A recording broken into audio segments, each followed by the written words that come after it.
ఓం నమ శివాయ. మన దేవాలయం ఛానల్ వీక్షిస్తున్నటువంటి ప్రేక్షక మహాశయులందరికీ నమస్కారము, శుభాకాంక్షలు. ఈరోజు ఈ వీడియోలో మన తెలుగు రాష్ట్రాలలో ఉన్నటువంటి శివాలయాలలో ఉన్న అద్భుత విషయాలను తెలుసుకుందాం. ఇంకా మన దేశంలో ఉన్న ఇతర శివాలయాలలో కూడా ఉన్నటువంటి అద్భుతాలని ఒకటి రెండు తెలుసుకుందాం.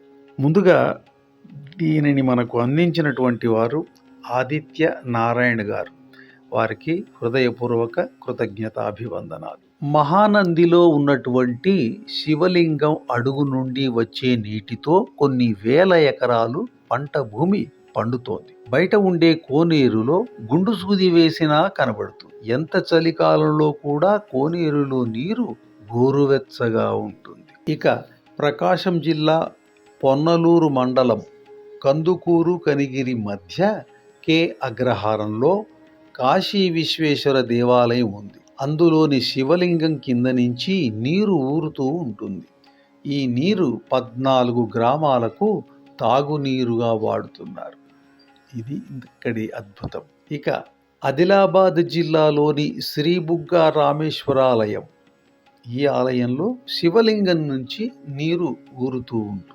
కరీంనగర్ జిల్లాలో కాళేశ్వరము దేవాలయంలో నంది ఉత్తరాయణంలో ఉత్తరముఖంగాను, దక్షిణాయనంలో దక్షిణ వైపు తిరుగుతారు. ఇది ఒక అద్భుతమే కదా. ఇక అలంపూర్ బాలబ్రహ్మేశ్వర లింగానికి ఎన్ని నీళ్ల ట్యాంకులతోనైనా అభిషేకం చేయండి, ఆ నీరు ఎటు పోతుందో ఎవ్వరికి తెలియదు. ఆహా. ఇక వరంగల్ జిల్లా 1000 స్తంభాల గుడి. ఇక్కడ సంగీత స్తంభాలు ఉన్నాయి. ఇక్కడ నందిని మీటితే కంచు శబ్దం వస్తుంది. ఓహోహోహో. తరువాత ద్రాక్షారామం. ఈ శివలింగంపై ఉదయం సాయంత్రం సూర్యకిరణాలు పడతాయి. ఇక భీమవరంలో సోమేశ్వరుడు. ఇక్కడ శివలింగం అమావాస్యకు నల్లగా, పౌర్ణమికి తెల్లగా రంగులు మారతాయి. ఓహోహోహో. తరువాత కోటప్పకొండ. ఎటు చూసినా 3 శిఖరాలు కనిపిస్తాయి. ఇక ఇక్కడికి కాకులు అసలు రావు. తరువాత గుంటూరు జిల్లా చేజర్ల. ఇక్కడ స్వామి పేరు కపోతేశ్వర స్వామి. లింగానికి దక్షిణ భాగంలో ఉన్న రంధ్రంలో నీళ్లు పోస్తే శవం కుళ్ళిన వాసన వస్తుంది. ఉత్తర భాగంలో నీరు పోస్తే అవి ఎక్కడికి పోతాయో ఎవ్వరికీ తెలియదు. ఇక మరొకటి భైరవ కోన. ఇక్కడ కాకులు రావు. అలాగే ఇక్కడ ఉన్న కోనేరులో ఎంత నీరు వరదలా వచ్చినా గుడిలోకి మాత్రం నీరు రాదు. యాగంటి. ఈ యాగంటి అనే చోట రోజు రోజుకు నంది పెరుగుతూ ఉంటాడు. తరువాత శ్రీశైలం భ్రమరాంబిక దేవాలయము వెనుక ఒకప్పుడు జుమ్ జుమ్ తుమ్మెద శబ్దం వినపడేదేట. ఇక కర్నూలు జిల్లా సంగమేశ్వరంలో వేప చెట్టు మొద్దు ఇక్కడి శివలింగంగా మారింది. 6 నెలలు ఈ దేవాలయం నీటిలో మునిగి ఉంటుంది. 6 నెలలు బయటకు కనిపిస్తుంది. ఓహోహో. ఇది నిజంగా పరమాద్భుతం. ఇక శ్రీకాళహస్తిలో వాయు రూపంలో శివలింగం ఉంటుంది.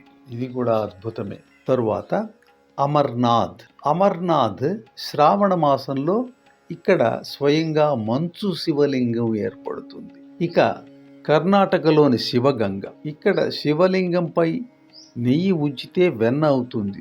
ఓహోహో. ఇక్కడ ఒక్క మకర సంక్రాంతి రోజు మాత్రమే గంగాజలం ఉద్భవిస్తుంది. మిగిలిన రోజులలో ఒక్క చుక్క కూడా నీరు కనిపించదు. తరువాత మహారాష్ట్రలో కోపినేశ్వర్ అనే దేవాలయంలో ప్రతి సంవత్సరము శివలింగము పైకి పెరుగుతుంది. నంది విగ్రహము శివలింగం వైపు జరుగుతూ ఉంటుంది. ఓహోహో. తరువాత కంచి.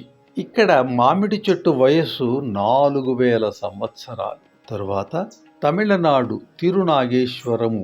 ఇక్కడ పాలతో అభిషేకం చేస్తే నీలంగా మారుతాయి. కిన్నెర కైలాసములో శివలింగము ఉదయం తెల్లగా, మధ్యాహ్నం పసుపుగా, సాయంత్రం తెలుపుగా, రాత్రి నీలంగా మారుతుంది.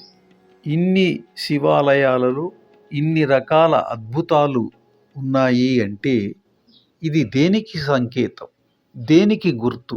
ఇది దేవుడి ఉనికికి గుర్తు, దేవుడి శక్తికి గుర్తు. అసలు ఈ ప్రకృతి అంతా దేవుడి సృష్టి. అంటే ప్రకృతే దేవుడు.